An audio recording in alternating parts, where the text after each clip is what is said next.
All right. First of all, can we have a massive round of applause for this AV crew who managed to solve a bunch of problems last minute. Congratulations. Thanks, guys. Hi, my name is Danny, and I'm responsible for keeping you all entertained for the last couple of hours of the first day of South by Southwest here. Thank you all for spending the next hour or so with me. I think I've got a presentation last about 50 minutes. I'll probably try and get through as fast as I can, and then we can do some Q&A at the end. And basically what we're here to talk about is the work that I do for a company called Noclip that I founded 2 years ago. We sort of make documentaries about video games, and largely the way in which we talk to developers to try and bridge an empathy gap between game players and developers, because for the longest time we've had like the media stuck in there in the middle, and it's made that relationship a little bit funny. So first of all, show of hands, who's ever watched a Noclip documentary before? Okay, pretty good 50-50 split. So for those of you who don't know, I'm going to give you a little bit of a run around of what we do. Then I'm going to sort of talk about the process through which we record our documentaries. And then lastly, I'm going to talk about a couple of use cases of interviews we've done with developers and the stuff that we've learned, the ways in which we've succeeded and the ways in which we've ultimately failed. So yeah, without any ado, I'll get into it. So it is the scroll that runs at the top of any of our docs. It says crowdfunded video game documentaries, and that basically is what we do in a nutshell. Our company is 100% crowdfunded off Patreon. I've got some boring business slides. We'll get to them really quickly. And basically we make documentaries about games, mostly about games development. So we go to a studio, we interview people, and then we try and make something entertaining for fans and also sort of informative for people within the larger games development community. We're a really small team. This is us in the woods of West Virginia wearing our, when you join the Games Press, they give you a plaid t-shirt.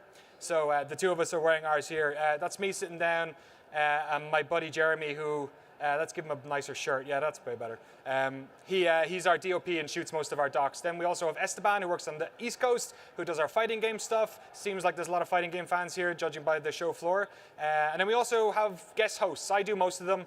The Irish accent lets me get away with anything, but we've also had people like Alana Pierce from Rooster Teeth come on and host docs for us, and we've more coming as well in the future. But for the most part, it's myself and Jeremy sitting down behind the camera and talking to developers. Like I said, we're crowdfunded via Patreon. At the moment, we have about 4,660 patrons. We've been running for 2 years, and there's only like 6 data points on this graph, but we've been pretty consistent. The crowdfunding thing is really terrifying because you never know if the bottom's going to fall out at any moment, but we've been really lucky. We've kept people along, and the amount of funds that we sort of raise has been pretty consistent too. Our operating budget every month is about 24,000 at the moment. Fluctuates again between 22, 25. In January, everyone pulls out so they can join a gym, but apart from that, it's not very seasonal. That's allowed us to have a really, really good budget. Before tax, we've earned about 700,000 over the past 2 years and change, and that's allowed us to fund about 20 different documentary productions. We've also got supplemental stuff like podcasts and smaller videos, but the meat and potatoes of what we do is making these big docs, and they cost a lot of money, but we're super fortunate to be very well funded. So what the hell do we make documentaries about? We've done docs on games like Horizon Zero Dawn and Guerrilla with Killzone. We went to London, Ontario to talk to the folks at Digital Extremes about Warframe. Everyone's favorite video game developer, Todd Howard. We made a documentary about Bethesda and about Fallout 76. We'll talk about how wrong that went later. We talked to people up and down the strata of video games. We've talked to independent developers. This is kind of a pit stop for me on the way to GDC, which is basically where all the game developers, at least the ones who can afford to stay in San Francisco for a week, kind of all go to do work. And that's like Mecca for us because we're doing like 20, 25 interviews next week. But from indie people all the way up to Masuda-san, who is the CEO of Square Enix. We did a documentary on Final Fantasy XIV 2 years ago now. He's the CEO of a publicly traded company in Japan. You don't get to talk to people like that very often. John Romero, who's living in Ireland now, you might remember him as the guy who made Doom, and he's got a Doom pillow behind him. His entire office is just Doom related, even though he doesn't work on it anymore. Lovely fella. This is me searching for anyone from Valve who will talk to us about Half-Life. We found nobody. But it was the 20th anniversary of Half-Life last year, so we made a documentary anyway. We talked to people like Jeff Keighley, who was embedded at Valve when the game came out. We talked to people like Cory Barlog, who I've seen walking around. He's the creative director of God of War. He was inspired by the game as well. So we figured out that there's actually you can make a doc or about any of these games. You just kind of have to find a way of telling a story about it and then telling the best version of that story. We do shorter stuff. We just talked to Ed Boon at NetherRealm in Chicago 2 weeks ago about Mortal Kombat 11. We're running a series on Hades. So I'm getting tired. Sorry, I hope you're not getting tired watching that. I'm getting tired talking about all this stuff. We're doing a series on Hades, which is Supergiant Games' latest game. They made Bastion and Transistor and Pyre and all those games. We're 2 episodes into that. That's like we're embedded at that studio. So you can go watch those as well. This is Hillbilly Agenda, who are a Grand Theft Auto Online clan. Most of them met on PlayStation Network, and every year they have a massive pool party in Knoxville, Tennessee. Rockstar is a studio that you can't really do embedded docs on, but we found a way of doing a documentary on that game anyway. So there's a load of different ways you can do this sort of stuff, and we've had a great 2 years traveling around the world, doing documentaries on loads of games. So when the videos are on YouTube, they look really like amazing, like we're in Washington, DC, and here we are in Sedona. But the reality of games development looks a lot more like this. It's boring. It's people sitting in front of screens for weeks and months and years of their lives. Depending on the project, some of the games we've covered, people have been working on them for 6 years and they haven't been able to talk about them for probably about 5 of those. So how do you sort of get people to talk about games development? And then how do you get people to talk about games development in a way that isn't unbelievably boring? Because to them, this is just the day-to-day of their lives. The terrible cable management between the two of those is basically what games development kind of feels like spread out over the course of 5 years. And the way in which we talk about games, either if you're in the press or you're in PR or you're a gamer, is it tends to be more about the final product, this sort of clean, boxed product that you can kind of go, oh, this is how I feel about this thing. Or here's a review I read about it. And from there, it seems really clean. To them, it's like this really difficult like soup that they've been wrestling with, wrestle soup, this like bear they've been wrestling for like 5 years trying to like creatively come to terms with. So we turn up, we're a really small crew by design, by budget, but also by design because we're mostly talking to people who don't actually do interviews about their work. So it's just the 2 of us, a couple of light panels, and we spend somewhere between 2 days and maybe a week, maybe 2 weeks, depending on the project, talking to people about their jobs. Then we take all the footage back home to my place in Maryland and edit it. You can watch all these documentaries right now if you wanted to on your phone. They're all free to watch on YouTube. We have this thing called maximum access, which means that we try and make them accessible to as many people as possible. So that means we do full closed captions on all the documentaries. And we're really lucky that we have this crazy community of folks who have translated our docs into over 40 languages, from the romantic languages in Europe to Japanese, Arabic, the whole shebang. All of our stuff is completely influence-free. We don't get money from anyone we cover. We don't let them pay for anything. Sometimes we get free food in their canteen, but we pay for all our hotels and flights and everything to make sure that we're completely influence-free from them. They don't get say in the final cut of the docs. The only thing we allow is for them to look over our B-roll rushes to make sure that the two things that happen, 1, security guards don't like being shown on camera because they think they're going to be kidnapped, and 2, sometimes people have dev kits for consoles they're not supposed to have. So they're like, oh shit, we're supposed to give that back to Sony 3 years ago. Don't have that in one of the pieces of footage. And then we try and get as many diverse voices as possible. And I mean that in literally every possible way you can think about it. One of the first docs we did, we pitch these people and we go like, okay, who have you got to talk about it? Tell us. And of course they give us the CEO and all the departmental leads, which I think we did one where we had 22 names and they were all white guys. And it was kind of like, all right, and they were all departmental leads. So we're kind of, okay, you need to like get us people on the ground floor of this department, this department, this department. People who don't manage people. People of, men and women, people of all shapes and sizes. And that's a really important part of it because ultimately what happens is we take all this footage, we go home, and it's like trying to make some sort of dish, and if you have the same ingredient, you don't have enough to work with, especially when you don't know what the story is, which is what happens to us most of the time. We've been working for like 2 years now. We've almost 400,000 subs on YouTube and about 17 million views. And we don't have that many videos. We have maybe 40 videos on the channel that are public. So it's been going pretty well, especially for a business that we don't really care about views because you don't even run ads on the videos. So we're not incentivized to make clickbait, which is part of our sort of ethos as well. So why? Why is this Irish man on this stage talking to you about this weird YouTube channel that he made that was his sort of his idea? And I guess the reason I did this is because I worked in the games press for a number of years. I worked for a website called GameSpot.com. I was really lucky to work there, and I sort of came to this understanding from working there that the way in which we talk about development is kind of at odds with the reality of development. And then nobody was interviewing developers because most of the time developer interviews were the most boring thing you could possibly put up on YouTube. They never did traffic. So I grew up in Ireland.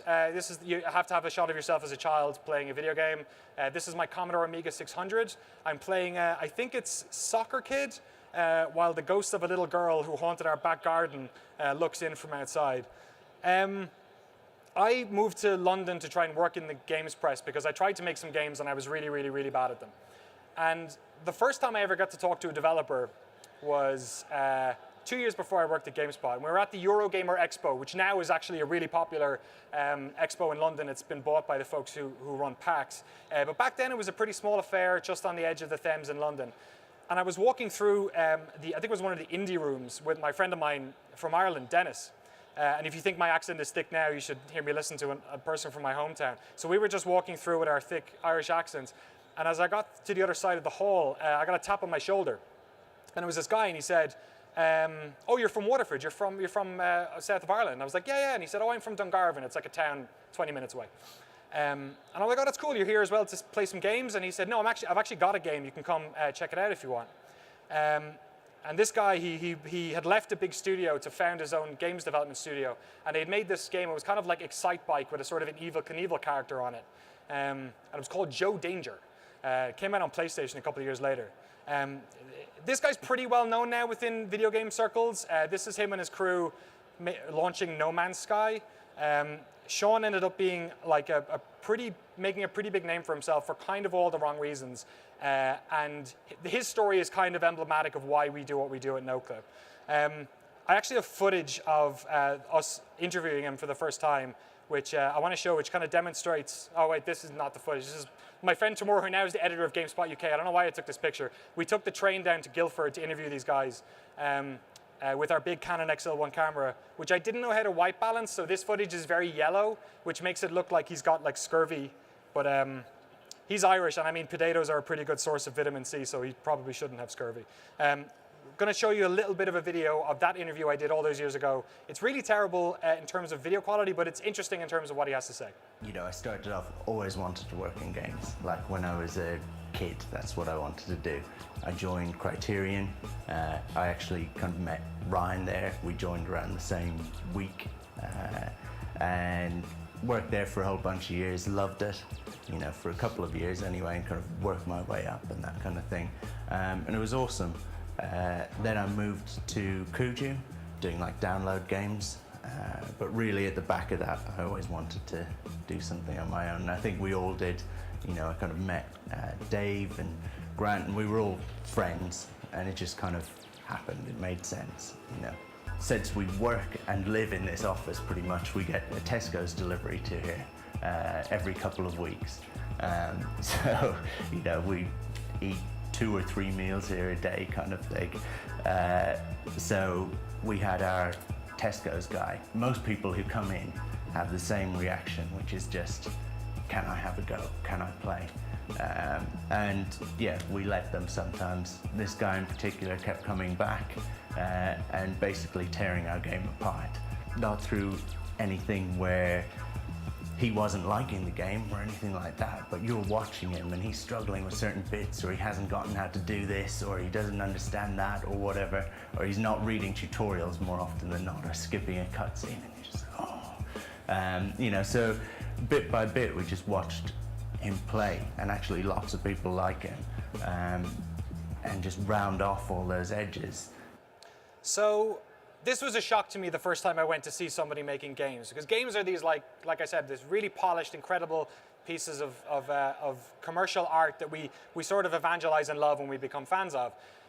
And they're very polished, and you think, oh, well, of course, the process of making games then is very high-tech and technical, and the folks who make them are they work in really fancy offices with skee-ball machines or whatever. They operated out of this tiny room. Like I'm telling you, it's like the floor space was about as small as what I have here on stage. 4 of them in there. They ate 3 of their meals a day in the place, and they were so understaffed that they had their grocery delivery guy be the QA guy for the game. And what I realized over the course of this was the first time I'd met somebody who made games, but these problems they scale. It's the same issue. It's just a different facet of game design depending on the scale of the game or the size of the team. Sean, obviously, they upscale. Joe Danger was a big success. They ended up making No Man's Sky. He's tweeting today about the new version that they're putting out in the next couple of weeks. But around that time, he ended up becoming like a superstar game developer. He was on Late Night with Stephen Colbert showing off this game, No Man's Sky. Sony were pushing it pretty hard. And by the time the game came out, there was a sort of a disconnect between what gamers thought that game was going to be from all the messaging and the reality from their perspective within the studio. Throughout this time, I was meeting Sean. We've stayed friends throughout this period. There's not that many people from my hometown. It's like 40,000 people working in video games. So when I was talking to him, it felt like a totally different game I was talking to him about. But I guess I was listening. This was the conversation gamers were having, and this was the conversation that I was having with him. And the problem I had, I guess, when I worked for GameSpot, which was a pretty popular video game website, but probably more popular in the past than it is now with YouTube and Twitch and whatnot, was I was in the same situation. I sit down with Tim Schafer about games. It was on like a fancy stage. We had 20 minutes to talk. It was very like, here's the bullet points about a new game coming out. Peter Molyneux, same sort of stuff. So eventually I ended up leaving to start Noclip to get away from those conversations and to have more of the seemingly boring conversations that were more authentic.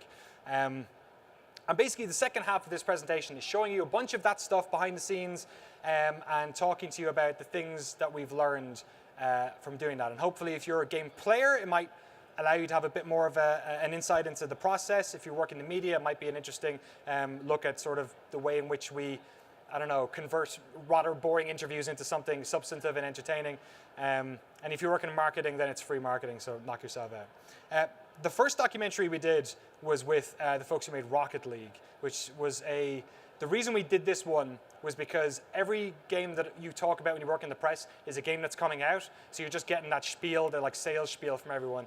And they're all media trained, and you can't really blame them. They're also usually, more often than not, incredibly anxious about the game coming out. They're worried about reception from gamers. They're worried about social media backlash and all that sort of stuff. So they tend to be quite tense, and they'll rest on their sort of media training when you're doing an interview with them.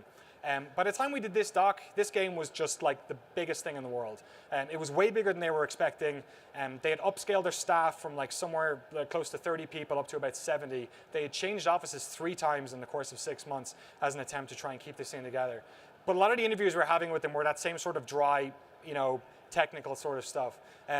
Except this one moment I had with David Hagwood, who was the CEO of it, who talked about the days they launched Rocket League and just how bad a situation it was, not just in the studio, but also at home with his spouse. So that was a real tough time because we basically had to work 24/7. I mean, we were, I kid you not, at one point my wife, while I'm sleeping, is in the style of the TV series Lost, is literally having to press a button every 15 minutes that like resets something. I don't even remember what it was, but like she would let me sleep while she pressed this button. What would happen if she didn't press the button? The servers would go down. They would literally go down. It was that bad for a while. So this was the first time we did one of these docs, and it was the first time I realized, like, oh, these people are just, they're people. Like, when they're working in the studio, they're part of a system, and they're part of a creative enterprise and creative structure, and that forces them into specific roles. But when you talk to them about their day-to-day lives and the ways in which their work and their lives sort of connect, that's when we start to get a lot of these like interesting little stories that we can sort of help us as game players empathize with them on a creative level. The next documentary we did was about Doom, and this is one of our most popular ones we've done so far. And the interesting situation I had about this was that the creative director of this game was an incredibly interesting dude. He was he worked as, I think, creative director or concept artist for the Pacific Rim movie. So he drew all those Jaegers that Guillermo del Toro ended up making in CG in the game. But if you put him on camera, he just totally tightened up. There was something about when you talked to him before he went live, he was like super full of beans and really chatty. But the minute we put him on camera, it was a complete snore fest. I actually have a clip of it, which is, I'll play a bit of it. I'll probably skip it halfway through. But this is Hugo Martin. I think 3 weeks before Doom came out. They were really, really nervous. This is id Software re-releasing Doom, but effectively half the team are completely new people who had never worked on it before. Is this space? Are these He's the boxes? guy Are on- they, is it a conveyor belt or whatever? You've got less of a problem with that. Got way less It's of a actually- problem. It's liberating actually to a certain The extent. core of the gameplay is the same, and it's actually a little bit more forgiving to make the spaces, the hell spaces, just because kind of anything goes, because it's kind of a crazy place, floating rocks, so and all the skulls and everything everywhere. So it proved to be we could be a little bit more gamey with those spaces too, with more secrets, more hidden doors. It's a little bit more doomy. I think the hell maps are probably the most Doom, have the most Doom feel to them. It's fun. Plus, I think the feedback we've gotten has been really positive. People, when they test the game, they love going to hell. It's definitely Should gear fun. up. Yeah. Awesome. That's awesome.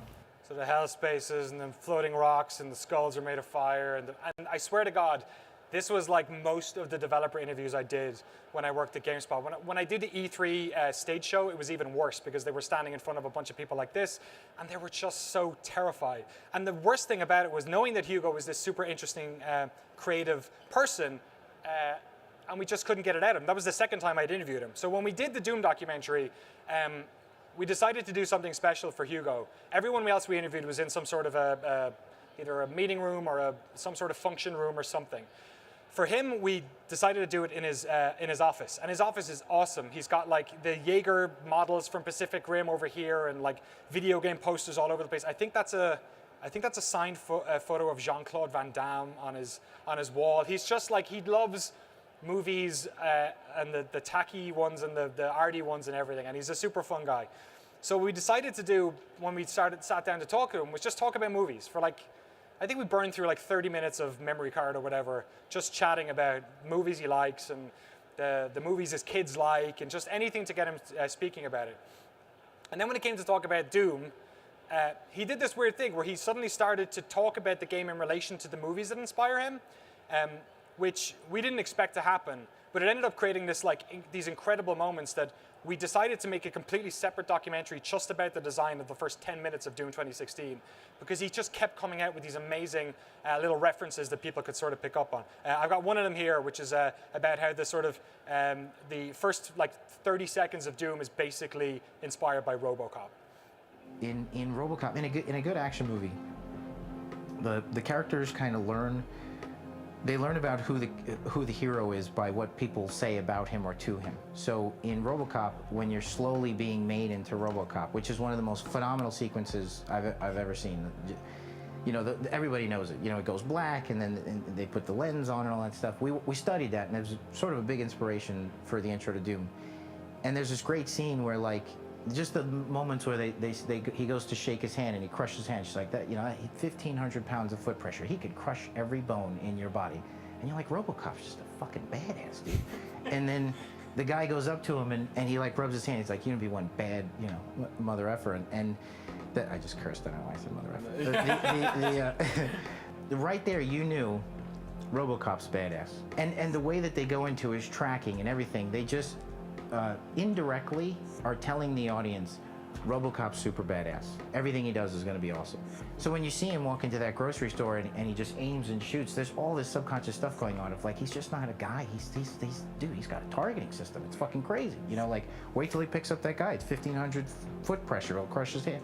So when you woke up and the way that they were bowing to him, you're like, people bow to me. That's how badass I am. And I'm just sleeping, And later on, when you touch the Slayer's testaments, and they talk about you like you're a god. I mean, that is basically that actor leaning forward to RoboCop and being like, you're gonna be one bad motherfucker. They're basically saying he's this wrecking machine. We have to seal him away.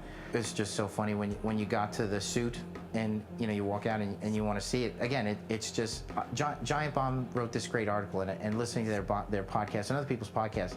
I love when they get it. Because some people looked at it and they're like, this is ridiculous. Why is this thing with candles? And, just let it go. Let's just have fun. But honestly, you need your characters in your story to take the ridiculous seriously. It's okay if I laugh at it, the audience, but you want them to, when they're bowing, they're not giggling. It's very serious. So it's kind of that balance. The phrase demonic invasion in progress is meant to we're saying something to the audience. We're literally handing them a ticket for a train ride. We're like, are you ready to go? Because like we're gonna leave right now. You know, like we just forget it. Like, you know they're demons, I know they're demons. We both want to shoot them in the face. Let's just go. My favorite line from that bit, and like we didn't prompt. Usually we have to like edit out all the parts where we're like asking questions to try and get them to come along. My favorite part about that is that he said, "I love it when they get it," and that's the thing I've probably heard from developers more than anything else, is that they love it when players understand not just the game part that they made, but the design intent behind it. And that's like incredibly difficult. It's like if you're looking at your favorite painter's painting, you can sort of picture what they were thinking and why they did it this way, or you can sort of fundamentally figure out the way in which they navigated to get to that endpoint, that creative endpoint. But with games, it's way more difficult because not only is there like just so many people involved in it, but the inherent, I guess, interactive nature of it means that you're never experiencing it the same way as person X or person Y. So whenever they manage to make these moments happen where people get it, that's the part where they're the most, well, not the most, but we see a lot where they're very creatively satisfied because of that. So we kept like hunting for those moments to try and those moments where the intent of the designer and the experience of the player really marry up in a very interesting way. And we use those as a way of sort of explaining how they got to that point. I've got a bunch more videos. I'll do this one as well. I'll just get into it a little bit quicker. We did a 6-part miniseries. I think it was like 4 hours of documentary in the end. We did a 6-part series on The Witcher, everything from how it's localized to world design to how CD Projekt were a studio that came out of communism. Like we covered the whole thing. And this is kind of like a cheat. If you can't get people to talk about the design process, or there's a language barrier, or there's some way in which they're not opening up, just ask them about a bug that was in the game. We were sitting around a lunch with a bunch of the folks from CD Projekt. They had a vegetarian-only canteen for 4 years, and it was the first day they'd opened up the second canteen, which had meat on it, and there was one massive line for that and a tiny one for this. But we got our food, sat down, and they told us about this weird bug that happened called the 0-0 bug. And basically what it meant is, if you use any program on your computer, you hit Control-Z and it just undoes the last thing you did. So if you're in a Word doc, it'll delete the word or whatever. In video editing, it's really handy because it reverts it. The program they made to populate the world of The Witcher with trees and tankards and all that sort of people, all that sort of stuff, it had the same thing where you could undo the last thing. But the bug didn't actually undo it. It just set the coordinates of whatever you put in the world to 0, 0, 0. So on an X, Y, Z axis, like the middle of the map. And when they found out about this, there was like 4 different departments that all kind of figured it out at the same time. So we asked all those people, and we ended up with this nice little moment from our Witcher series. Like we were doing optimization passes, and part of that was figuring out physics, right? How many physical objects that you can actually move around can we have? And I remember we were being told that there's an area where there's a lot, and this one house is really weird where it drops and then the items or something disappears or something, and we had to actually do research as to where do these land. Somewhere in the world, that tankard actually pops up. Right. That's what Control-Z did. Puts it in the middle of the world. We have like this asset selection, right? You see a list, you select it, and you see that the transform data, the coordinates in the world read 0, 0, 0, and you're like, huh? Start looking there, and then that was amazing. It's like opening the box of Pandora. Like trees, houses, you had swords, I don't know, there were NPC meshes. We had like this reference guy who was basically just like a gray person of 190 height. We just placed next to objects to see how large our cave or whatever we made would be. He was there. He was having himself a party with all sort of market stands. It was crazy. It was somewhere in Velen. And you would travel from Baron's Castle and you would see this pool with, I don't know, cupboards and walls and stuff. There's a house and 500 tankards and a horse and a chair and a bench, and it's just like all just there. We ended up deleting most of it. I know most of the spaces, and Skellig is in the bay of Art Skellig. It just drops into the water. Yeah, and the coolest thing is actually that in No Man's Land, the space was above ground level. Right. So we marked this one with a special tree. There's a forest with a little little creek, I guess. And there's this one rotten-looking tree that stands right in the middle, and he stands right on 0, 0, 0.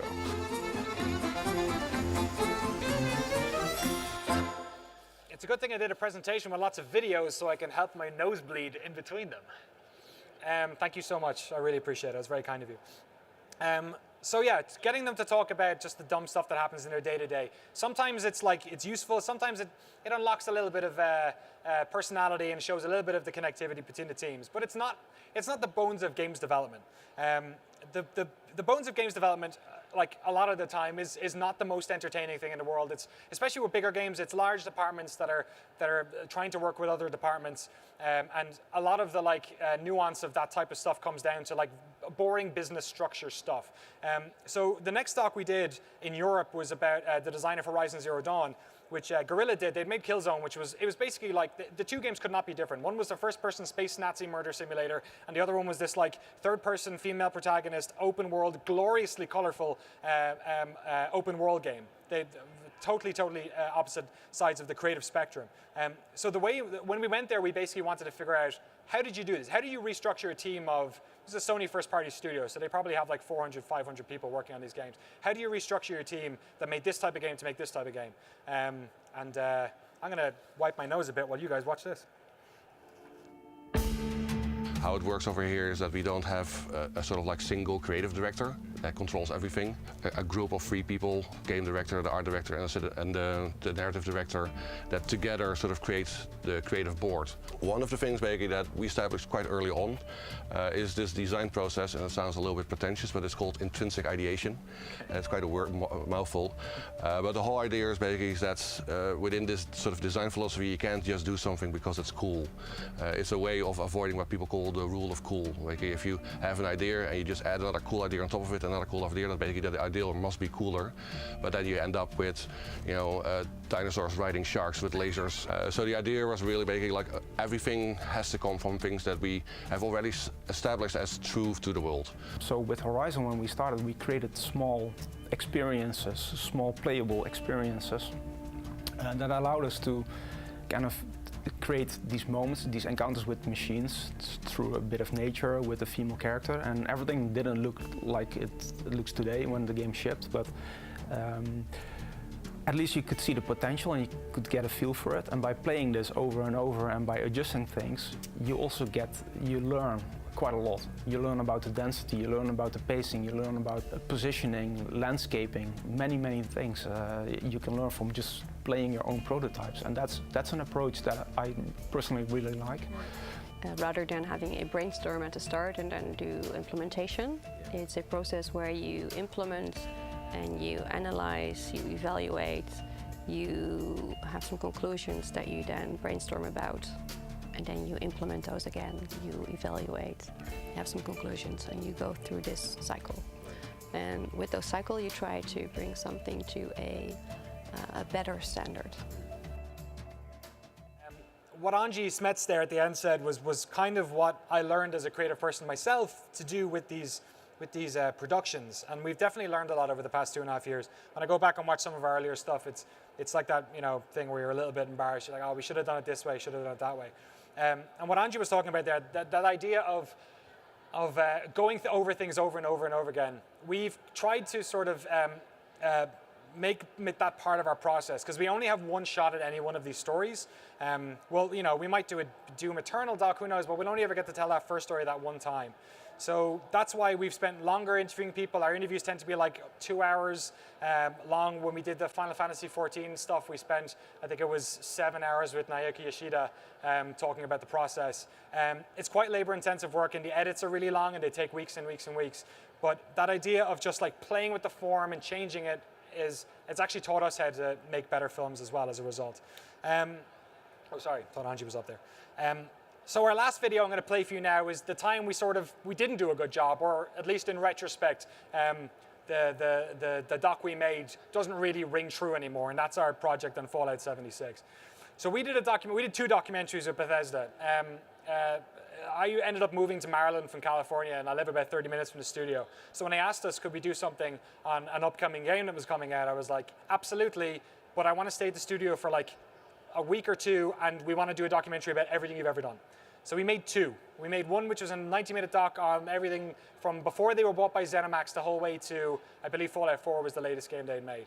And then we did a separate project which was about the development of 76. We recorded it, I think, a month before it was shown at E3. So I think that's about 5 months before the game actually had eventually shipped. So we were kind of playing a guessing game. We were trying to figure out, what is this game? The plan of attack we kind of had was, I figured they're going to talk about this much at E3, and we kind of know this much, so let's talk about all this stuff as much as we can. And in the weeks after the docs came out, the 76 one, people liked it because they thought, oh, it's less BS-y than what they said at E3. It's more authentic. It makes it makes me understand what the game's going to be. And then the game came out, and everyone got mad on the internet. And you know, I could say rightfully so, I could say wrongfully so. I love playing every game we cover in our work because, and that sounds like such a cop-out and such BS, but when you've been interviewing people for weeks and weeks and weeks and weeks about their game, it doesn't matter if it's a steaming pile. At the end, you're just fascinated to see what actually came out in the end. And with 76, it was clear from what we had talked to them about why it ended up the way it was. It was this studio, Bethesda, they're way smaller than you think they are. When we did the CD Projekt doc, I think The Witcher and Cyberpunk was getting sped up, and I think the studio is about 350 people. The cost of employing people in Poland is actually fairly relatively low than the rest of the Eurozone because they still have their own currency, even though they're part of the part of the European Union for now. Who knows? Pole exit. But hopefully not. So you're talking 350 people. If you look at an Assassin's Creed, you're talking thousands of people. They made Skyrim with 120 people. Like, they're not a big studio. They've scaled up now to about 300. Actually, one of their studios, maybe there's some people who know people who work at Bethesda Game Studios Austin, which used to be, I forget, they were a different name and then they got bought over. And they basically implemented all the online stuff into Fallout 76. But you could see why it happened because from our documentary, they talked about basically plugging internet into the old Gamebryo engine and not putting much story in because they thought, we'll just let players make their own stories. We don't want to put a story in there, which ended up being one of the massive pieces of backlash about it. The 76 doc we had hardly ever went into the way in which the developers felt about the game. And that was our failing, is that we were so concentrated on getting information about what it was that we never took a moment to ask them about how they felt about the process, their thoughts and fears, and that sort of stuff. The scene I'm about to show you, the last one we have here, is the final scene of the other doc we did, which was the History of Bethesda doc, which I think sort of summed up how we felt after spending 2 weeks at the studio, and also shows a side of Todd Howard that you maybe don't get to see very often. It doesn't come up in the sort of online discourse.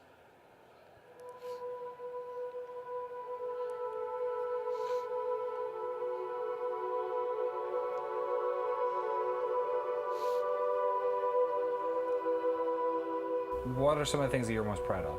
I think there's a camaraderie and there's a shared history that when you go to that meeting and you see that up there, there's a sense of pride that, like, I can go through a list of, like, yeah, I've worked with that guy for 20 years and this person for 18 years and 16 years and enough of us where these are the games we would run out to buy. Like, we really enjoy the games. More so, we enjoy doing it with each other. And if we didn't, we wouldn't still all be here doing it. I think it's a lot of work. I've spent more time with the Elder Scrolls and Fallout, or even just the Elder Scrolls, than anything in my entire life. Like, anything. My family, for better, like, if you count up the hours. And that has to mean something to everybody, or we won't, we'll do below average work, or people will move on, or it's just a job. But there's a certain vibe in the studio that I think a lot of us get a sense of. I don't know if you're coming in, I don't know if you do or don't, you're spending limited time. It's sort of that thing, like, you could do something, but if you do it with other people, it's just far more meaningful, right? And it's like, we're always trying to do too much, or like, have we bitten off more than we can chew? Of course, like, that's who we are. And we won't always get, like, all the way there, but I'd rather shoot for it and then see where we end up than be safe. So I feel like so much of our job is this weird balancing act. Because effectively, in one way, we're doing free marketing for games companies. We're going in and we're talking to them about their process. And we have had some docs which have been more difficult than others. Our doc on Final Fantasy XIV was basically talking to them about the biggest failure their company had ever had. We recently finished a documentary on Astroneer, which from a sort of an emotional standpoint was probably one of the more difficult and less about the sort of commercial product maybe. But we're trying to show developers as, I guess, creative people, but people who have faults and failures. And the way we talk about games a lot of the time is we think about them in the same way we think about like movies, or actually more often than not, the way we think about like a piece of software, like the way you get angry at Spotify when it doesn't work, or the way you get angry at Twitter when it doesn't load on your phone or something like that. And that's really important. Like criticism is important, and UX and being honest with the software and the media that we interact with is like super important. Obviously, nobody should get a blank check. That's what fanboy fangirlism is all about. But I do feel, at least in my time in the media, that we've never been really able to empathize properly with developers and understand their perspective and understand why it is they make the decisions they make. And that's kind of what we're trying to do. We've succeeded in some ways, we failed in other ways. But I hope that we're sort of taking a place on YouTube and in sort of the gaming discourse that has some sort of substantive value, perhaps.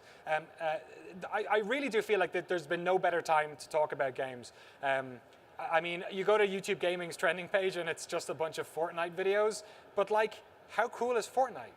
Like, how cool is it that there's a whole new generation of people who are playing games who mightn't have played games before? Maybe they're playing on their mobile, or maybe they're playing on their, maybe they're playing with their cousin they never hung out with before, or their schoolmate, or the brother and sister who never had common ground before, but now they're giving it a go. And we're seeing it, like if you walk the halls here, like I'm 33, I feel like a dinosaur sometimes when I walk around here. There's like indie game stuff, which is like super cool, which is more my wheelhouse. There's AAA stuff in some of the other halls. But there's so much here. Like the palette of video games has completely changed. And I think the way in which we talk about games sort of has to change as well, to allow all those different types of experiences that people have, to allow a vocabulary for us to talk about all that sort of stuff. The work we're doing at the moment with Supergiant is some of my most satisfying, because it's embedded in the studio. They're being incredibly generous with the access that we have. And our last episode we put up shows a lot of that creative tension, the interpersonal tension, and ultimately how that's a part of the process and an important part of the process. But they're brave to let us in, because it's difficult to allow people into your creative process. It's embarrassing. It's raw. On the internet, a lot of times it can be damaging, especially if you're a person of color or a woman. They tend to get targeted a lot more as well. We've been very fortunate that hasn't happened with any of the people we've interviewed so far. But it's an important part of the discourse around games, and I'm hoping we can do more of it. It's all changing. Gamers know more about games now than they ever have. We're letting them in terms of developers, letting them have access, but they're just getting savvier. We're getting savvier. We're talking more about games. We're talking more about mechanics. It used to be that like you'd have one op-ed on a new game that came out. Now, like Anthem came out, 1,001 people have an opinion of why that works, why the balance is wrong on this weapon. Like Reddit's figuring out things and showing it to the developers, because there's just so many people who are talking about these games and caring about them in a way that they weren't. Like even 5 years ago, certainly 10 years ago. Gamers are now part of development, whether it be early access or just the live games. Like games exist and are played by people, and then they're iterated on and developed, and they change. I mentioned Fortnite. Fortnite was a builder game that ended up having a mode that turned it into what it is now. But even in acute ways, like there are small communities around games that you probably haven't heard of. We certainly had that case with Warframe. I hadn't played Warframe before. There's like millions of people playing Warframe right now. And a lot of the communities around these are interacting with developers in ways that they weren't before. YouTube's teaching people about games development. There's now people who want to get into development who never coded before, who might have before read a magazine and said, yeah, that looks cool, but now they're actually like teaching themselves how to code and how design works through watching YouTube. And then we have to be conscious of the fact that anger and reactionary stuff will always kind of sell. When I worked at GameSpot, there was always this. Views were important to your bottom line. If you wanted to justify your job as a reporter, you wanted to make sure the stuff you made got views, and there was always part of that process that meant that, yeah, if I make something clickbaity or anger baiting, then maybe my job will be a bit more secure. And YouTubers are in that same spot, especially if they're doing ad revenue. They need to get millions of people to watch their videos. And that's an important part of an important distinction to sort of have as well. I'm proud of the work we do. I want to give a massive shout out to all of our patrons and the people who watch our video, without whom this wouldn't be possible. And I want to thank you all for sitting down and taking a load off after a long day here at South by Southwest. So give yourselves a big round of applause. You can watch all the documentaries for free without any ads whatsoever. Download them for your flight home to wherever you're from. If you're from Austin, go home, sit on the toilet and watch your favorite video game documentary at youtube.com/noclipvideo. I think we've got a little bit of time left, so if anyone has any questions, by all means, you can stand up here. Oh, sorry, I think you have to, unless you can project, you'll have to come to the microphone here. She's projecting. How does my money make company? How does my company make money? Sorry. Good question. Charity, basically, from very kind people. So we operate on a crowdfunding platform called Patreon, which is kind of like, do you know Kickstarter? So it's kind of like Kickstarter, but it's a monthly subscription service. So people effectively say, I'll give like $1 a month to this or $2 a month to it. And then we have a certain, if you give $5, we give you access to behind the scenes features. If you give us $30 a month, your name gets in the credits. And we have about 4,500 people every month that contribute to ours, to our Patreon. So we're very lucky. I had some graphs at the start, but yeah, so that's effectively it. We could advertise. Advertising revenue is like you need, the views we would require to get make it sort of not worth our while to put ads on our videos, because we put up a video every like 6 weeks. So you need to be producing a lot more. And then also from a no, it's not an ethical issue, I guess just from a creative desire perspective, I like the idea of not having ads on our work, so that's how. Any other questions? Yes? What's your decision-making process when you pick a developer? Decision-making process when picking a developer. It's a lot of stuff. So when I talked about having a diversity in terms of the work that we do, I mean literally in every single format. We could, for instance, do a lot more AAA games, and we get more patrons and subscribers when we did Doom, Final Fantasy, and Fallout than anything else. But in between those, we've done like Dream Daddy, Astroneer, Frog Fractions. Does anyone know that one?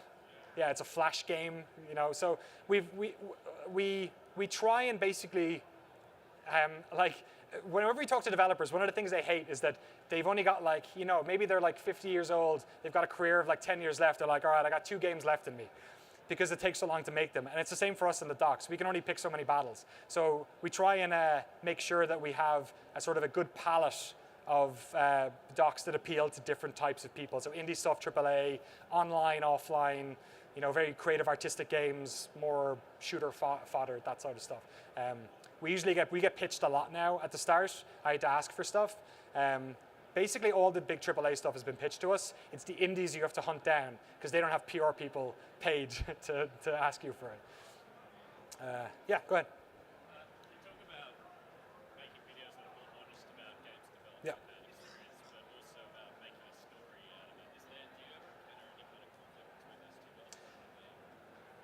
So the question was, we're making stories that are supposed to be authentic about games development, but we're also trying to create like a narrative arc out of that.